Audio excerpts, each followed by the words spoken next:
د حیا کولو اثر او برکت.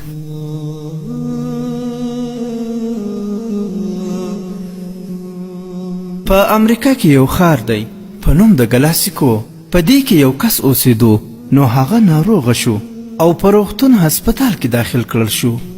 3 ورځو پورې هلته داخل و. په 4مه ورځ باندې یوې نرسې ورته وویل چې تاسو زما سره واده وکړئ. هغه ورته وویل چې ولې؟ زه خو مسلمان یم، زما او ستا سره وخت نه تیریږي. هغې نرسې ورته وویل چې زه به مسلمانه شم. پوښتنه یې ترې وکړه چې ولې مسلمانېږي؟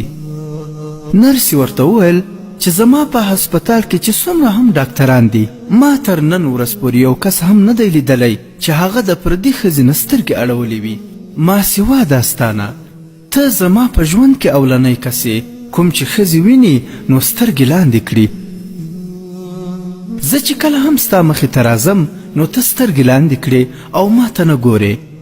دومره لویه حیا د ریښتوني دین نه ما سوا بل څوک نشي ښودلی.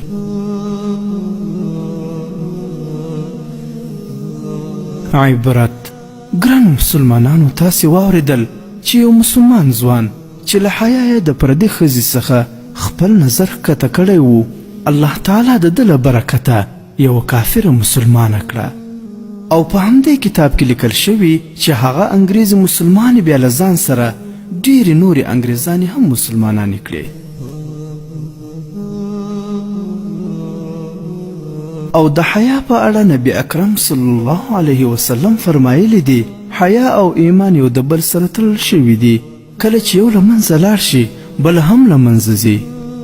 او دغسې نبی اکرم صلی الله علیه وسلم فرمایلی چې هر دین خپل ځان ته عادت او اخلاق لري، چې د اسلام عادت او اخلاق حیا ده. او خصوصا بیا د غیر مسلم یعنی کافرانو په هیواد کې چې مسلمانان ځوانان یا خویندې اوسي چې څومره په حیا وي هغومره اسلامي اثر لري او ښه ښکاري.